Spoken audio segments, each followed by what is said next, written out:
Welcome to Personal Development Mastery Podcast, and this is another snippet of wisdom where I select my favorite, most insightful moments from previous episodes. Today's snippet is from my conversation with Bernie Borges, host of the Midlife Fulfilled podcast. It is about finding fulfillment in midlife. But first of all, let's get something straight. What exactly do we mean by midlife? I hope you find Bernie's answer insightful, and if you do, can you think of one person that would find it useful and share it with them? Thank you. And now let's dive into the snippet.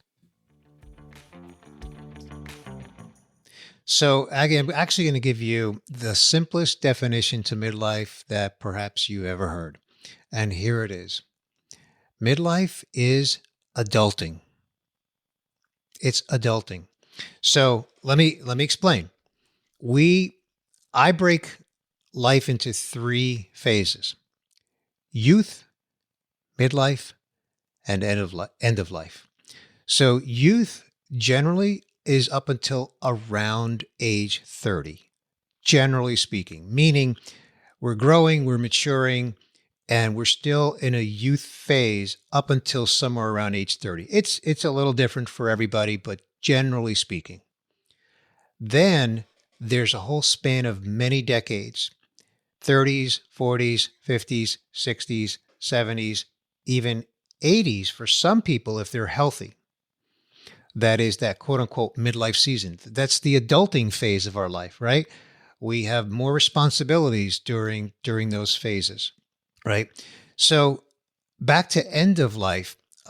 Personally, I'll share with you, my father's end of life season began at age 81 when his health began to decline at age 81. He passed away at age 93. And so for those 12 years, he was in an end of life season. Of course, we had no way of knowing when he was going to pass. And I don't mean to imply, without giving you more detail than you and your listener needs, I don't mean to imply that he was lying in a deathbed. I'm just saying that his health began to decline. And for 12 years, he continued to live until the day of his death at age 93. But that whole time was a slow decline.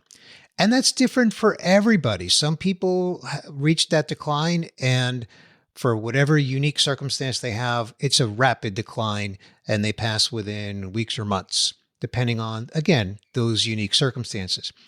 But there are, especially now, there's so much advancement in medical technology, not to mention lifestyles. There are more and more people that are living this longevity lifespan that can go into your 80s and 90s.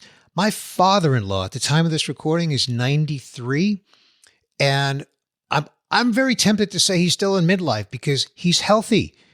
And not only is he healthy, he is extremely active. He's the president of a community theater where he lives, where he's been the president for 30 years. He's been retired from work for probably 25, 30 years now. But he's there every day, Aggie, and he's there building sets for the theater. He's running the community theater. He's the president. He has a staff. Nobody's paid. They're all volunteers. And so he cognitively, he's 100%. He's 93. So until he has some kind of a decline in his health, he's not at end of life. Now, look, he could not wake up from one night's sleep because nobody knows that, right? That's a God thing, right? But in terms of his health and his capacity, he's totally there with you and me. Now, he doesn't do it for a paycheck, but he's there every day. I mean, it is his life outside of his family, right? So it's just this whole concept of midlife is adulting until we reach that end of life season. Thank you for listening. You will find the full conversation with Bernie Borges in episode 298. The link is in the episode description. If you enjoy this podcast, can you think of one person that would find it useful and share it with them? Thank you. And until next time, stand out, don't fit in,